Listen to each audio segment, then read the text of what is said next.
You guys want to go maybe left to right and introduce us, tell us your name, company, a little bit about your team if you're on one, and what was your motivating factor to get into real estate and why? Hi everybody, my name is Caira Button. I am with Compass. I am the team lead for Moxie. I got into real estate in 2020. I was one of the 2020 babies.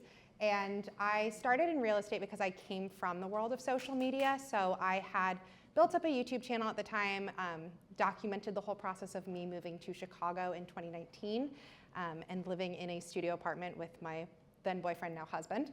And at the time, everybody kept asking me, where should they live? What neighborhoods do I recommend? And I was like, I'm gonna try out this real estate thing. And it kind of took off for me in a pretty surprising way from there. So very grateful to be here and very honored to be with all of you guys. I'm Brandon Blankenship. I'm probably the only one in the suburbs on this group right here. But solo broker, this last year helped about 60 families for just under $27 million in real estate.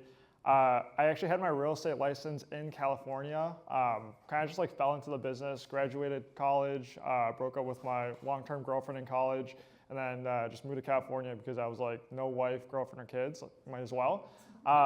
Worked at the Rose Bowl. That was probably the coolest job I've ever had in my life. And then I had a really good friend that works for the agency. He just kind of told me real estate one day, so just became a huge cold caller. And then COVID hit LA extremely hard and just came back to Chicago. And it's been fun ever since. My name's Emily Ackerman, and I work I'm on the Home Collective team at Compass. I have a team, I'm like more of a senior broker / partner there with Kelly Parker, my other business partner, and there are 8 brokers, an amazing brand manager, and I've been in the business for about 11 years now. I got into the business right after college, and I knew I wanted a little bit more autonomy over my life. I had started like an internship that summer, and I realized, okay, I'm not gonna be sitting at a desk for the rest of my life. Kelly was kind enough to welcome me into the real estate world, and it's been a really fun adventure ever since. She has a fan club, so I'm like, clap, you know. Okay, so I'm Melanie Miller, otherwise known as Mel Mill. I am the co-founder of the Yumi Group with my amazing business partner, Miss Unique Gill. I got licensed in 2020, February 11th of 2020. I can actually remember it to the date. And I really got inspired to sell real estate because I specialize in multifamily investment properties. And I purchased my first investment property at the age of 23. And so many people were like, how did you do it? You're so young. Oh my gosh, like I don't even have any money. And I'm like, oh babe, you don't need money. You just need me. And so here I am, I guess now 5 years later, and I've created probably well over 65 to 70 Chicagoland landlords. So. Wow, what an impressive group we have. Even beyond probably the research that I did, you guys are really amazing. So for anyone that's new, this is kind of how the panel works. Everybody who registered on Eventbrite had to ask a question, and from there I kind of break them up into topics. So today we have 3 main topics. Every question is directed at one person, but anyone is like, please jump in and give your 2 cents if you have anything to add. So the first topic is going to be about your rise to success at such a young age. So,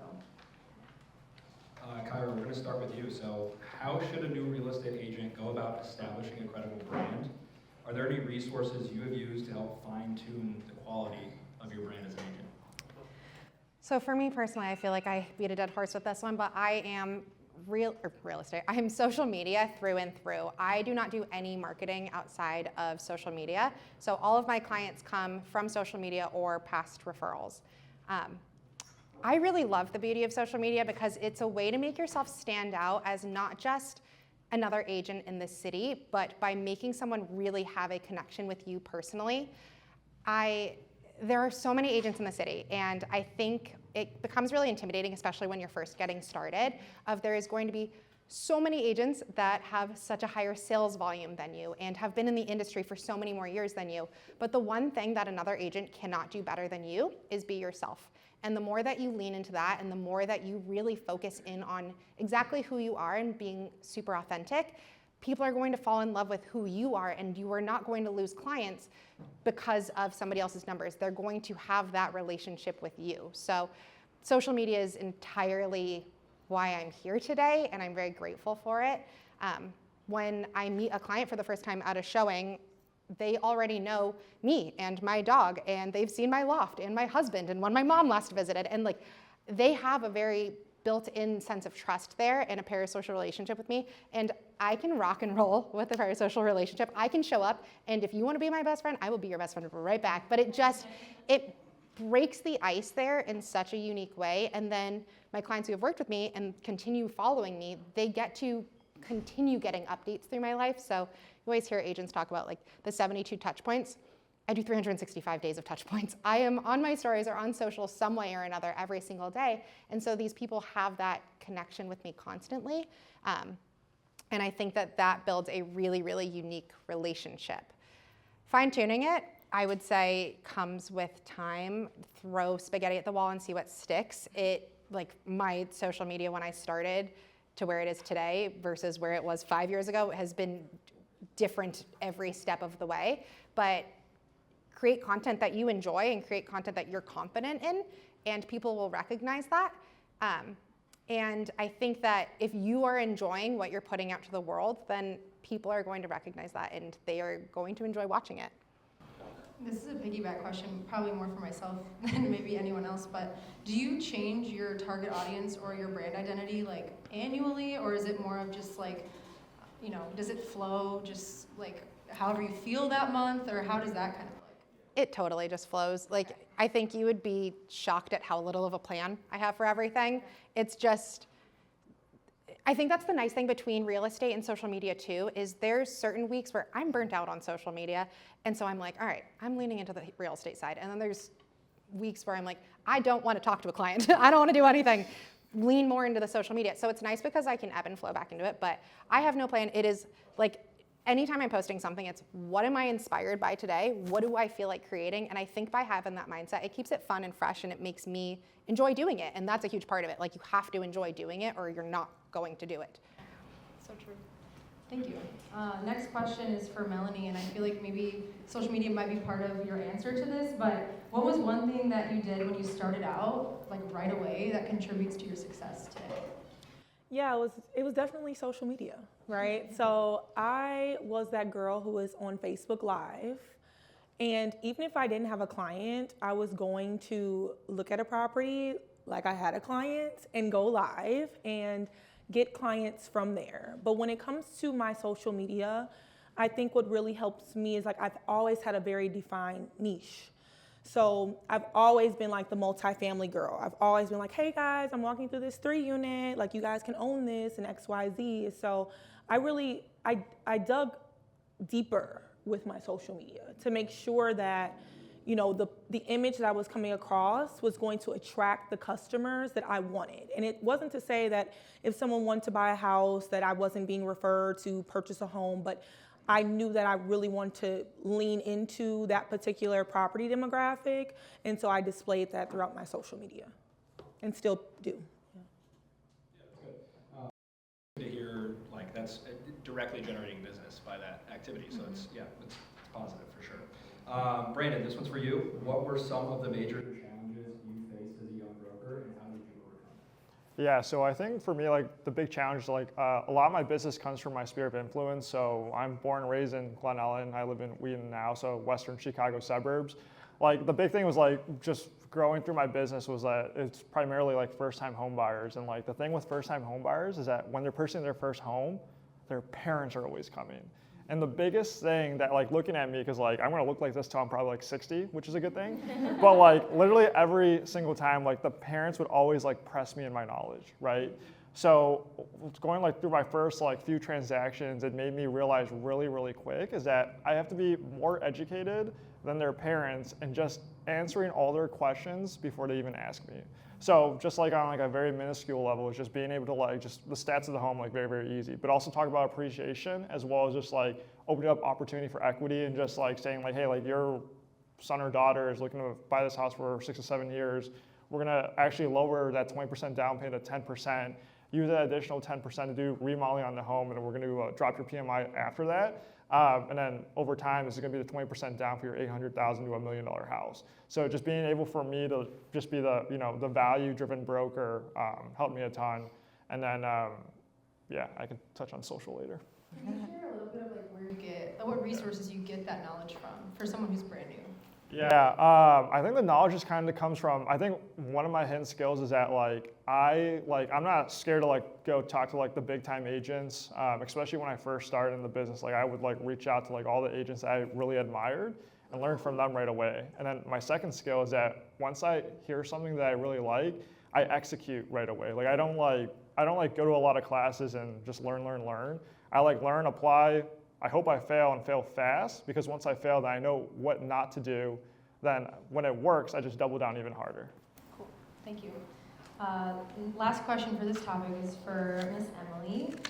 What advice would you give to a solo agent that's considering to join a team? And what value do you think a team can bring to a brand new agent?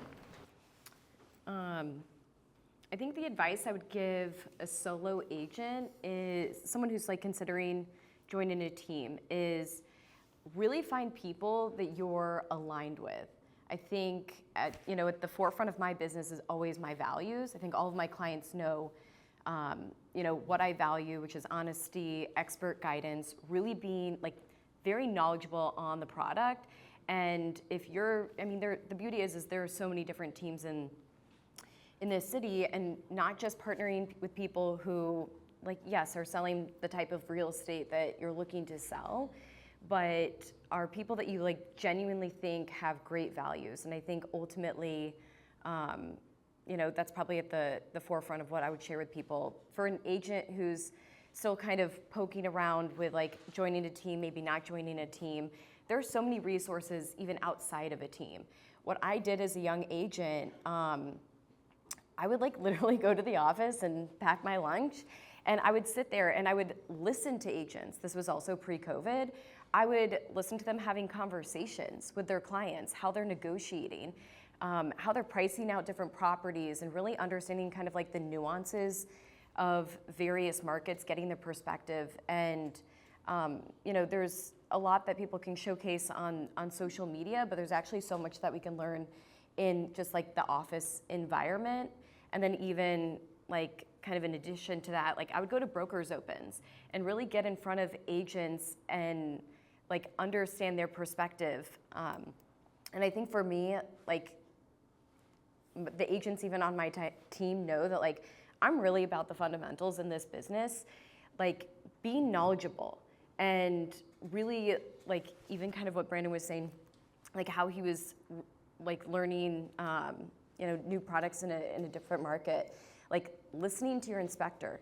That's not just an opportunity for you to post something on social media and say, hey, I'm at an inspection, but helping out other agents, listening to the inspector. That's where I actually learned so much. Was an old inspector that I used to work with. It almost felt like a kind of a science experiment at times as to the why, because all homes and properties tell a story.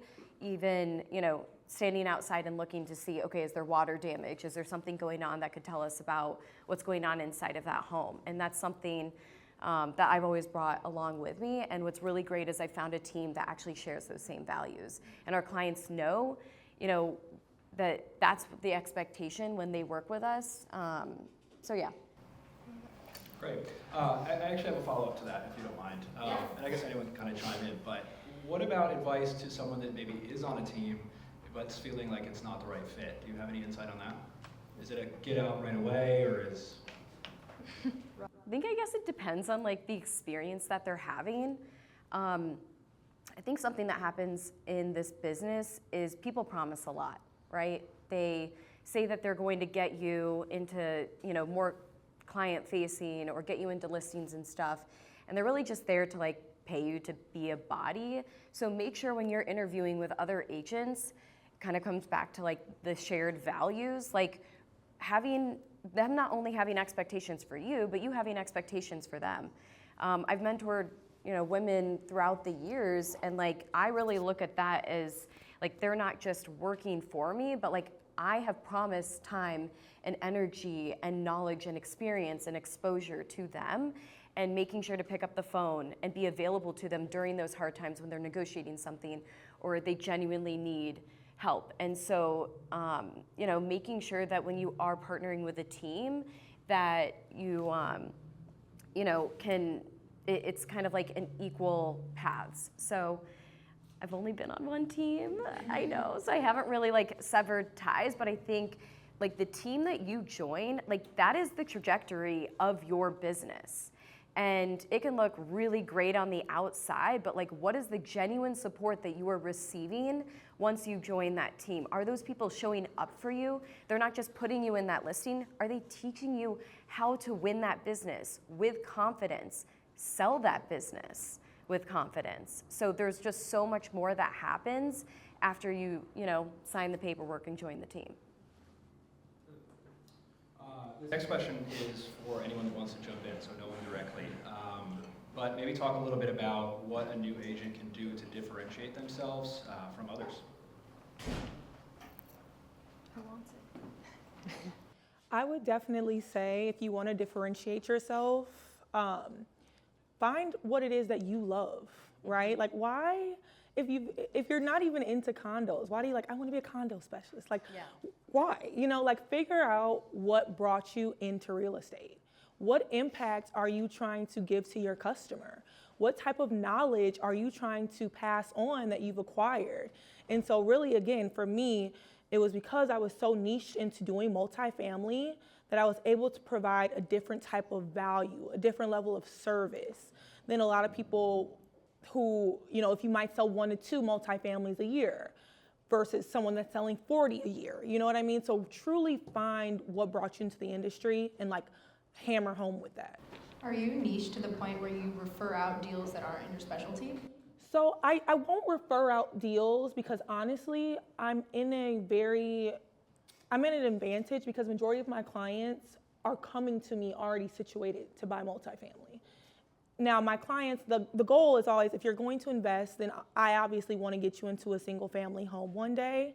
And so that's when I lean on my business partner. She has a completely different niche. She does suburban single families.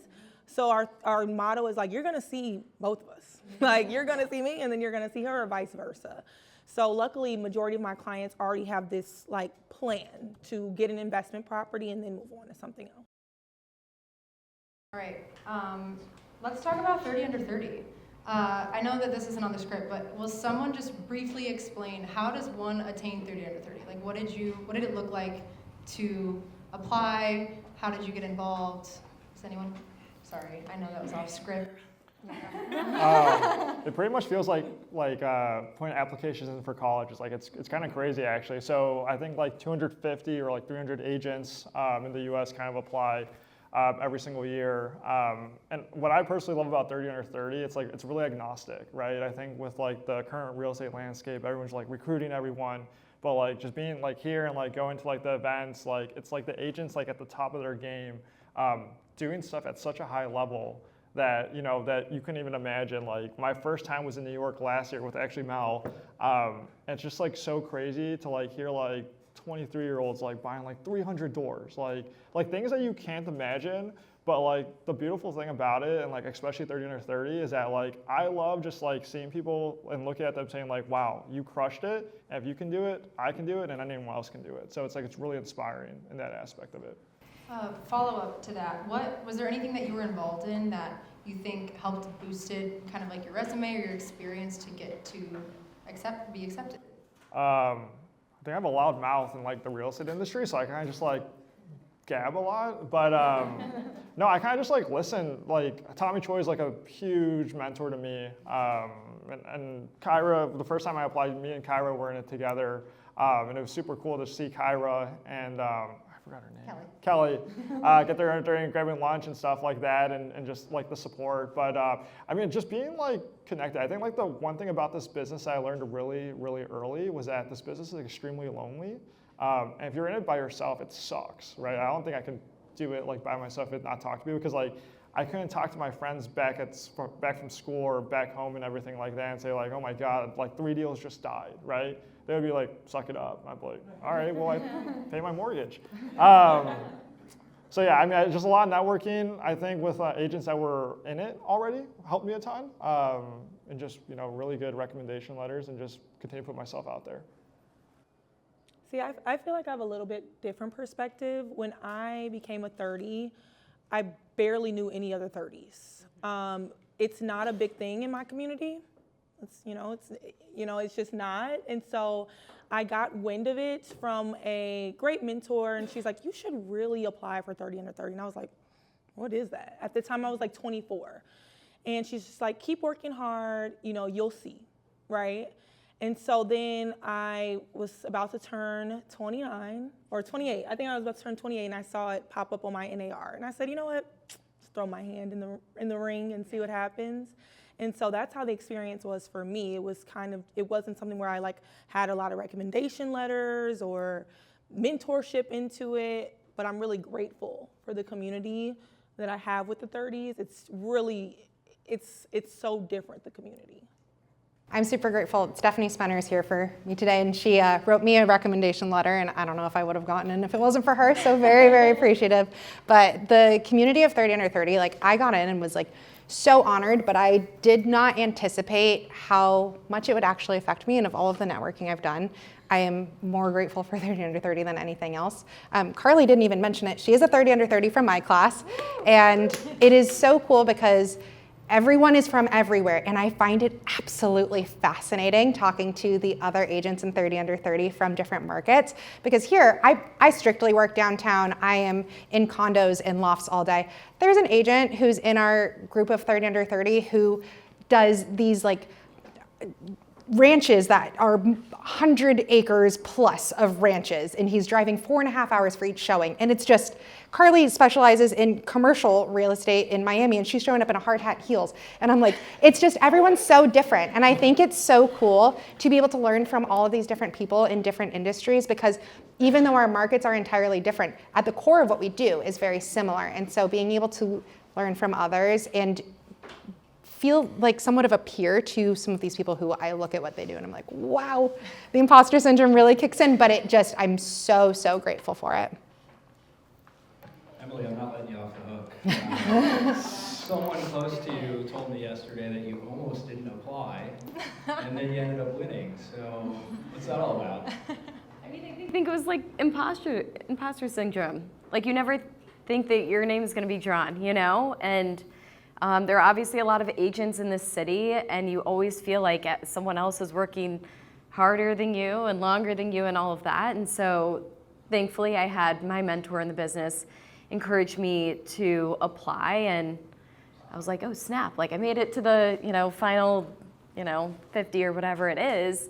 And I was so grateful for that opportunity. I was like, okay, this is probably it for me. And then it was less than 2 weeks into COVID, I get the email showing that I was an honoree, and that felt so good. It kind of felt weird because there was obviously a lot going on in the world at that moment, but it was so validating for given all of the work that I have put in and the years that had kind of preceded that award. And it felt like, okay, what I was doing was finally kind of making a difference, at least for me, and it did give me the confidence to feel like, okay, I had a seat at the table. And I know that there are a lot of people here who are over 30, and you don't need this award to validate the work that you're doing in this business, but I think that's just what it represented for me. So I'm really grateful that I was pushed a little bit to apply.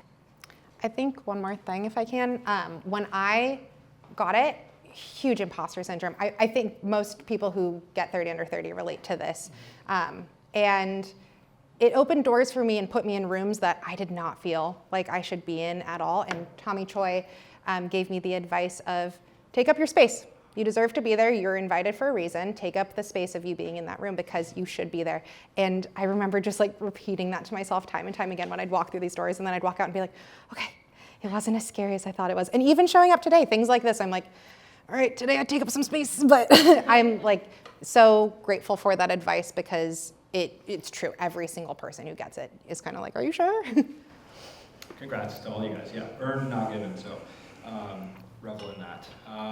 Next topic here, we're going to go to questions about social media. Sav has given me the honor of rattling off your Instagram, TikTok, etc. stats here. So we have a wide spread, but just keep in mind that of the 6 of us, by far I have the least. So don't aim it at me. Caira, we've got over 200,000 followers and subscribers between YouTube, Instagram, and TikTok. That's phenomenal. Brandon, between your accounts, cumulative of 90,000 followers. I guess for this next segment, we can kind of consider you guys the influencers of the group. We'll do that with that size of following. And then maybe we've got our more relatable agents down at the end. Specific for me, for sure. We've got Melanie with 5,000 and then Emily with 2,100. So, Caira, we're going to start with you again. How did you grow such a large following? What investments have you made to maybe streamline your content creation outside of your husband that's standing somewhere? Well, that's going to be that answer, but we'll get there. Patience and consistency and time is honestly the answer. I started my YouTube channel in 2017. I was working a full-time job at the time, and when I would get home after my 9-to-5, laptops closed, I was like, what the heck do people do? Like, it was my first time in my life where I was like, I don't have a hobby. I don't have a test to study for. Like, how many episodes of Netflix can one person watch? And I honestly was bored, and I was living in a studio apartment at the time, and in 2017, if you looked up like small space living on YouTube, everything you were gonna find was like family of 5 living in a 200 square foot tiny house. And I was like, cool, but I am a normal girl who is living in a 400 square foot studio and I don't know where to put my broom. And so I was like, if nobody is making the content on this, why can't I? So from the very get-go of me starting my YouTube channel, I treated it like a full-time job. And I came out with 2 videos a week, every single week from the start, and we are like very roughly at doing still 2 videos a week to this day. It is so much work. It is so much work, and you have to scream into the void for the longest time because no one is going to care what you're doing. It took me like 2 years to get 1,000 subscribers on YouTube, and I posted 100 videos each of those years and just kept doing it. But I really loved it, and I could see like long term. It's not that I saw that this was going to be a career for me, but I just was like, if no one else is doing it, why can't I? And so time, consistency, and a lot of patience is just what finally got me there. And when people do start paying attention, you've already been putting in all that effort. So now you got to put in the effort and just have people care. And that is a very rewarding feeling. As far as streamlining goes, once I started doing real estate, social media and real estate at this level are 2 over full-time jobs. Like, I feel like real estate is more than a regular full-time job on its own. And so being able to balance the 2 of those, it's so much. I am super grateful. In 2021, my husband quit his full-time job in finance and came over to work with me. And he edits all of my YouTube videos. So all the time I get people who are like, how do you do it all? Where do you get your editor? And I'm like, I married him. But I am so grateful for that because it would just honestly be fully impossible to try and do everything at this point. But if you can't marry an editor, like I know you have a VA who helps you with all of your social media, and that's huge, but you gotta find help somewhere because it's a lot. I kind of touched on this with Melanie earlier and was enthralled by how she was using social media to like specifically lead generate. As a follow-up to what you just said, are you using social media to specifically lead generate, or is it just there as a reminder of, hey, here I am, here's my daily life, and hoping that it kind of feeds into the business? Both, because I did social media first, I always, when I have someone find my social media, I want them to see me as a person first, real estate agent second. So if you go onto any of my platforms, it's probably roughly like 70% lifestyle content and 30% real estate content. I want everyone to be reminded constantly that this is what I do and I can help them rent, buy, sell in the city. But I personally feel like if I was an agent who was just posting only real estate, I don't think I would get the same people wanting to work with me time and time again. They like me because they know who I am. And then the real estate's kind of like a nice little thing on the side. But it is 100%, it's all of my leads come from it. And so yes, there's a lot of videos that are a little bit more like apartment tours or condo tours or what you can get for this price. And people find those interesting, but I put my personality really heavily into those videos as well. But because of it, it's why I'm able to have a team. I have a team of 8 agents and I get roughly 300 warm leads a month from my social media. So I wouldn't be able to operate the team at the capacity without those leads. That's insane. 300 leads a month. A lot of them are rentals, but yes. That's incredible. I just like, that's insane. Wow. Okay. I have a lot of work to do. That's amazing. Okay. Next question, kind of similar, but I want to put a twist on it because Brandon, you have a personal like real estate page, and then you also have Living in Chicago Suburbs. So how do you lead generate off of both of those and convert those followers into like actual relationships or clients? Yeah, so a lot of my content is kind of like food posts and stuff like I just kind of like an influencer, like the unofficial mayor of the Chicago suburbs is kind of like how my spin-off with it is. But like to what Caira said, I think like the biggest thing in just social media in general is that like you have to make bad content first before you make really good content, right? And it's all about reps, right? If you go back like 4 or 5 years ago, like all my content sucked, right? But like if I didn't make that bad content early on, then my content wouldn't be good. I kind of created Living Chicago Suburbs as I just saw a lot of these places in Chicago, these Instagram pages, like have these like best days Chicago, like Chicago bucket list, like no one had it for the suburbs. And I thought there were so many great things in the suburbs, but no one was doing it. So I thought to myself, is that the worst case scenario is that I would eat food for free? And the best case scenario is I would eat food for free and get real estate clients from it. So it kind of does both. So I have 2 accounts. One's my personal real estate and then one's Living Chicago Suburbs. My whole mindset around it and just kind of like how I'm building real estate right now is that I want to build a media company that sells real estate, pretty much. I want to be like the unofficial mayor that everyone knows and everything like that. So it's Living Chicago Suburbs and the only sponsor is Blankenship Real Estate. And that's very powerful when local businesses and people reach out to me, mayors and things along that nature, when I can put people on a platform that is great. But for me, is I do a lot of like food content, shared developments. I make the content like really easy and digestible. I think one thing with social media is that like we're able to post whatever we want. So we have free reins to it. So I'm really just trying to post as much news as I can as possible, but in a good light. And kind of like to what Caira says, like just fantasize like where we live, right? I think like where we live is awesome. A lot of the CBS, WGN, like they post about like all the bad stuff that's happening in the world. Like why do we do that on social? So I just post all the good stuff. I get a lot of like foodie restaurants like reach out to me, and then I'll do collaboration. But instead of getting paid, I usually bring like 3 or 4 of my buddies or past clients of mine, and then I just gotta tell them like, hey, you gotta be an influencer today. But what happens there is that like we just build relationships much deeper, and real estate always comes up. And a lot of times, like they're either transacting with me or they're referring me a ton of business. So, cool. A quick follow-up from one of our moderators here. How do you get over the fear of making bad content? Yeah, I think the fear again, like with bad content, is like with videos, just like posting yourself on like Instagram stories a lot because like those videos like leave in like 24 hours. But I think like the biggest thing in a book that I read like every single year is How to Win Friends and Influence People. And they talk about all the time is that like people love talking about themselves, right? And that's not a bad thing at all. When I say people love talking about themselves, that we're in the business of marketing ourselves 24/7. When people put content out themselves that's just an average consumer, they're probably really nervous and they really validate that like and comment even more. So for me is that I'm always liking people's stories. Like when people are following me, like I don't take like comments like lightly, or when people respond to my stories, like I'm trying to respond back to every single person. And when people follow me, like it's very intentional. Like I know what my ideal client looks like. It's a young professional buying their first home, or it's a young professional that just hit their big boy or big girl job and they're buying their next home or their dream home, right? And those profile pictures, when they follow my personal real estate account, it's usually their wedding photo or it's their photo with like 2 or 3 kids in it. So I'm very intentional. I'll follow them back, and instead of just messaging them, because they're usually following my real estate page for a reason, is that I'm literally just shooting like a 5-second video and I'm saying their first name because they talk about that in How to Win Friends and Influence People, is that the most powerful word to an individual is their name, right? It's just making them be seen. So I'm literally just shooting a video and saying like, oh my God, Caira, thanks for the follow. If you want to see content here on Living Chicago Suburbs, let me know. Looks like you had some awesome trips in Florida. I'd love some tips. kind of thing. Real estate never comes up, we just segue into a conversation to it. And me shooting videos there have been easy, quick, right off the hip, so.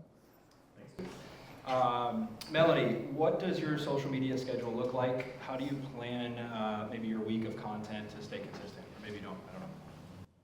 So I'm an Aries, so I don't know if that exists, but my Instagram is great. I have like nearly 5,000 followers, but my bread and butter, guys, is Facebook. I have close to 10,000 friends on Facebook, and majority of my clients and my referrals are actually from Facebook. So very similar to Brandon, like I don't have a set schedule. The main things that I will do is like whenever I see someone's birthday, I'm always going to their wall and I'm gonna tell them happy birthday. Cause then they're just gonna like jump in my DM and be like, oh my God, you told me happy birthday. Like, yeah. And so when it comes to like my Instagram post, I will do like 2 to 3 posts a week, but on Facebook, I am really interacting with my sphere like multiple times a day. I will make like 3 or 4 like random posts, and I know I was talking to my teammate the other day. She's like, well, what if you don't get engagement? I'm like, I don't care. Like, I'm gonna go say something else. So I don't really have a regimented schedule because I want it to still feel authentic. Again, I am posting on my story at least 10 times a day, like whether it's like a live video of me talking or like some interesting stats or just like whatever is happening in the world, something funny. People love to laugh, so I like making people laugh. But I don't necessarily have a content calendar. And again, if that's something where you feel like you need that for accountability, perfect, do it. But don't feel intimidated either by like your number of followers. I've always had the same motto, like I want more dollars than followers. So unless your social media, like you can be very like intimidated if you see someone like, oh my God, she's got 20,000, I only have 5. Okay, but are you doing the responsible work with your clients that maybe that person is not, right? So it's really about having like an active mindset versus just having a calendar plan. You wanna make sure that you're engaging with your people. If you have 20,000 followers, that's great, but if you're not able to talk to those 20,000 people on a personal level, it's like they don't even exist. So for me, it's just it's about not getting in my head and just going out there and doing it. Ultimately, these people are following me for a reason. They're my friends for a reason. So that's how I just treat them, like my friends or my followers, my acquaintances, like my cousins, right? So, yeah. I'm really glad you brought that up, and I wanted to be here. When I was writing this, I was trying to find like the least divisive way to say like influencers relatable. I put myself in the relatable category, but I think just what you said is what you do with the followers that you have, not the number of followers that you have. Like that should be your goal, right? Mm-hmm. If you interact with 5,000 people, like you're gonna make a lot of money. Mm-hmm. So I think this is a really cool like visual of how you can be successful, and it doesn't necessarily matter if you have 100,000 followers or if you have 1,000, right, Matt? Okay. I'm not bothered. All right, Emily, we're gonna wrap up the social media section with you. How have you reaped the benefits of the very strong brand that we all know is Home Collective, your team's brand, as well as your own brand presence? I will get to that question. I think I just want to share that I am very relatable, and I am not an influencer. I have to come out and say, I think the amount of time and dedication that goes into having like just the consistency of what you all are posting is incredible. And I think at the end of the day, you have to do what's authentic to you. Posting, it's like crazy that I'm up here because I actually hate cameras. You just like that, for me, it just doesn't come naturally. And I've become more comfortable over the years, but like I can firmly say I'm a millennial and I don't give a shit about how many followers I have. I think it's just like a result of some people, you know, maybe appreciating some of the stuff that I post, and I try and be consistent in everything, but I'm going to speak to the people in the room who maybe relate a little bit more to me. And I feel like, at least for me, going back to what I said earlier, like I'm just about the fundamentals in this business. Being an expert in the various markets and products that you enjoy working in. And my clients know that when they come to me, that I'm knowledgeable about the building. I know, which units are east facing and have balconies, what buildings are a 4-pipe system versus a 2-pipe system, and what the lot sizes in Bucktown and stuff like that. Like, I nerd out on those sort of things, and I feel like that's why my clients keep coming back to me. I'm 100% referral based. I do get leads from time to time, but I wouldn't say I consistently get them off Instagram. I'm pretty much, homegrown and referral based. And at least for me, like, if you want to be an agent like myself who's doing 20+ million individually of business a year, it comes down to being really knowledgeable about real estate, because that's really what transcends algorithms, throughout the day. The market is going to change, and you want your clients consistently coming back to you because their lives will change, whether that's having kids, graduating, the economy, whatever it might be. And I think that's always just been what's grown my business and kept people coming back to me. What was the question about Home Collective? How have you reaped the benefits of the brand of Home Collective? Because I know I was talking to Kelly a couple days ago, and she was saying, like, people are really starting to know your guys' brand presence, even in other markets, and want to be a part of it. So how has that impacted you? Yeah, I mean, I've definitely benefited. I also cannot take that much credit for the Home Collective Instagram. Like, that is the baby of Kelly, Parker, and then also Janet, our brand manager, who has worked tirelessly to create just like a gorgeous Instagram and website and stuff like that. And I think it's provided me with a lot of credibility. But I think what's really nice is like the consistency and like what our clients are seeing online at the end of the day goes back to values. Our clients know that what we are consistently posting about are their stories and what is making that house a home. And we also sprinkle in a lot of education and them knowing that like we're their advisors for life. We're here to protect them throughout each stage of the transaction. And even someone who's been following us for years and maybe finally reaches out, like they know what to expect when they're working with us. So I think Home Collective has done just an incredible job of engaging the community and really creating recognition for ourselves. And as a result of that, I mean, we're in the top 1% of brokers in Chicago, 1.5% nationwide per Wall Street Journal. And like, that's something I'm really proud to say. And I think what's also really beautiful is like, we have an entire team that no matter, I just feel like we're super relatable. And when people approach us, they know that whether they're getting, Regan or Jordan, Crosby, Mallory, whoever, that they will be expertly guided through a real estate transaction. They can come back, reflect on their time working with us during that transitional period and feel really like energized, and that it wasn't taxing or overly emotional or anything like that. And so I think, Home Collective embodies that on a day-to-day basis. And, should you choose to have social media at the forefront of your brand, making sure that the people who are your audience and who you want to be your clients, that just shines through. Yeah.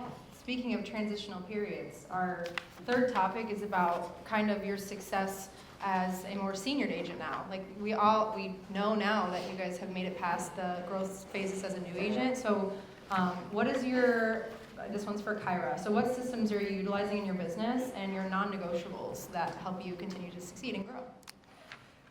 I think I'm very lucky in that my husband who I work with, his brain works a lot more on the analytical side. So all of the things spreadsheets, things that I'm not necessarily good at, he's able to step in with.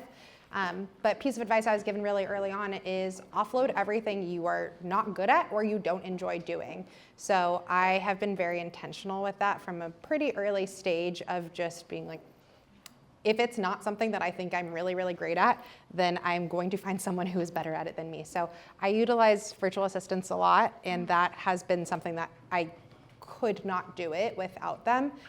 Just really needing the extra hands and being able to put my all into my team, and really, like, that is where I think I shine in social media, and I think I shine as a leader for my team, and being able to focus in on those aspects where I really feel like I have the strengths and not trying to change the fact that I'm just not going to be as good as Excel. So not trying to learn that, but focusing on what I'm good at. That has been a huge part for me. And don't ever be afraid to ask for help, whether it's from a virtual assistant and offloading some of that work, or going to another agent, even if it's someone way more senior than you, and just asking for help and what advice they have.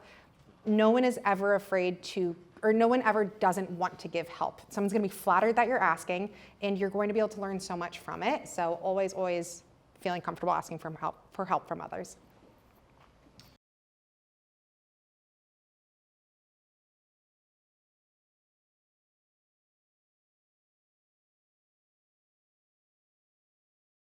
Oh my gosh, I hope I don't let you down, Matt. Jesus. Honestly, I would say the referral network from my partners. My lenders and my attorneys refer me a lot of business. They trust me. They know that I'm more than competent in what it is that I sell. And so it really, whenever they get a call, or even if it's their own family, I have actually been some of my lenders' agent, right? So it's just, it's kind of rare. I feel like a lot of agents probably don't have that much of a reciprocal relationship with their attorneys and their lenders the way I do. And so it's kind of odd to lead gen. I really work my referral sphere. I am going to call my lenders and be like, hey, who wants to buy a multi-unit? I'm going to call the attorneys and be like, they wanted to buy a multi-unit, you didn't call me? I'm going to press them for leads the same way they call and press us. No shade. Just have something to add? No. I mean, Facebook was also a really cool one, because I like to think I'm on social media a lot, but I love that you mentioned that, and I think maybe it will be a little less intimidating to some people in this room as well, versus TikTok or Instagram. So, okay, next question for Brandon. What are your top 3 lead sources, and which do you highly recommend for new agents and also veteran agents? Yeah, so it's sphere of influence, a lot of agent referrals, and then social media. I think social media is kind of just the bread and butter. It's huge. I think one thing that I talk about all the time in the social media space, especially if you're not an influencer or whatever, just relatable, something that you can do that's very, very simple is that for me is I know the things I like to do. I like drinking bourbon, I like going to nice bars and things like that. So what I personally do on social media that anyone can do today is that go to the local coffee shop here that you love going to. Don't go on the Starbucks Instagram page, but go to that Starbucks that's here in Bucktown or something like that. If they only have 5,000 followers, those 5,000 followers are probably really, really local to this area, right? Because they're going to that coffee shop and they're following. And then from there, it's really just going through that follower list, following them, and just sparking up engagement. I think one thing that a lot of agents miss out on as well is that there's a lot of wedding venues around the area over here. Those wedding venues on Instagram are literally tagging those people that are getting married all the time. And typically after marriage, a lot of people are buying houses with their spouses. So you just kind of slide in their DMs and it works. It works way, way too well, honestly. You said first that your sphere and your referral business is very strong. Mm-hmm. Do you have any tips on how to stay in front of your past clients and keep those relationships strong so they're not using a different agent the next time they buy or sell? Yeah. I think just adding them all on social media is huge. For me, I like doing small intimate events with my top referral sources, and even just people that I'm really close to. But something in just the agent referral space, as well as the space with my sphere of influence, is that I know who the influencers are in my agent referral network, as well as my sphere of influence. So I'm just trying to deepen those relationships, and I don't really care if someone in my sphere doesn't ever do a deal with me in 10 years. But within that 10-year period, before they even do one deal with me, maybe they referred me 5 to 10 people. That's very powerful to me, and kind of what Mel said too, just really leveraging and really identifying those key referral sources. Because if you're taking them out, you're spending money and you're whining and dining them, I think it pays out 100x for sure. Right. Last question here, and I'm going to tell a quick story about Emily and I, actually, when we first met. So Crosby Downey, sitting in the first and a half row here. She is one of my best referral partners, all around great human being. She introduced me to Emily originally, and I knew immediately that Emily was extremely hardworking. I could just tell by the persona. So of course, naturally, I'm like, how can I work with this person? And I asked her that, and her immediate response was, the less I hear from you, the better. So I took that as a challenge. Yeah, just a little bit of a lead-in, I guess, to kind of hype you up a little bit. I sound like an asshole. No, not at all, not at all. That's where we're going with this. It wasn't you being an asshole, it was clear that you are very hardworking, and that leads me to my question. What makes you work as hard as you do? It seems like you work longer than most. Did that come from, initially getting into the business and feeling like you needed to do that to survive? Or is there something else that drives you to push it out? Yeah, there might be like a little bit of that sprinkled in, but I think as many of the people in this room can relate, like being a young female in the industry, I started when I was, I guess, 22. Like, you have to be really knowledgeable on your product. There are many agents in this city that are doing the same thing as you, and they've been doing it for longer, and they have maybe a little bit more of a book of business. And so that was the best way to like start growing my business, was really understanding like what I was selling and all of that. I mean, I do think that there is this like combination of like putting in the time and the work, but at the forefront of everything was like my like deep commitment to my clients, like kind of the golden rule, because there isn't like a playbook for this. You can't just like Google or YouTube how to buy a home. And so I really looked at it as my duty, not only through like having kind of a bad real estate experience moving to Chicago, but like really being that advocate for my friends. I was a transplant from Kansas City. I didn't grow up in Chicago, and I just knew, the few people that were willing to work with me, I really had to showcase, like, I knew my shit. And the thing is that, there's so many options, and kind of what Brandon was saying earlier, like people who are from Chicago, their parents are many times financing these endeavors, or at least they're heavily involved. And so you are not only, speaking to your client, but you also have their other advisors, mom and dad, who are kind of whispering in their ears, making sure that, their friend is doing a good job and everything. So I kind of looked at that as this, not like a test, but ensuring that like I did have those answers leading into that showing, and doing the extra due diligence. It's not just about getting clients under contract and stuff like that, but it's really being able to work that business, and that they can go back, reflect on, and think, Emily had my best interest in mind this entire time. Because those are the clients who are going to call you years later to sell their property. They will agree to the 3.5% that we charge, and then they also don't interview other agents. I look at every time I'm working with someone, that is an interview for their business for life. And so that's kind of how I lead and operate my business, is not just this like one and done situation, another transaction on a spreadsheet, but really like how am I building lifelong relationships? And it's fun to reflect back on these past 11 years and to see like where my business comes from, and like even the very like few moments of helping someone find an apartment years ago, I'm like, wow, like they must have remembered the way that I made them feel, not only personally, but also taken care of and just knowledgeable about the market. So again, I feel like that's, kind of what I think sets me apart. But, also like working hard and kind of going the extra mile and all of that. I think there are a lot of agents in this business that they just want to get it done. They just want a transaction to stick. I am known as the agent who will tell my client to kill a deal. I actually had to do that this week, unfortunately, because we felt uncomfortable with something that happened after an inspection, something we wouldn't have known. We walked into the property, and I think it just takes a lot of balls to do that. It's not about the check. That will come back to me twofold. And those are the conversations that your clients remember. And what they remember when they talk to their friends.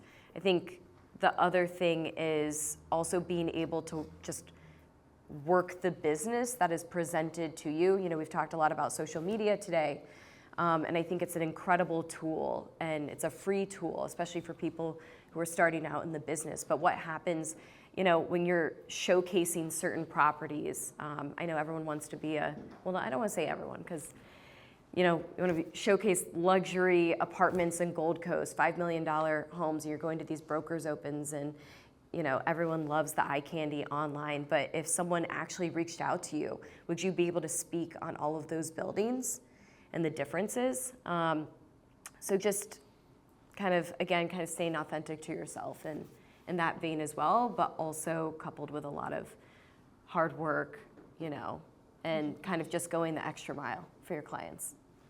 Thank you so much.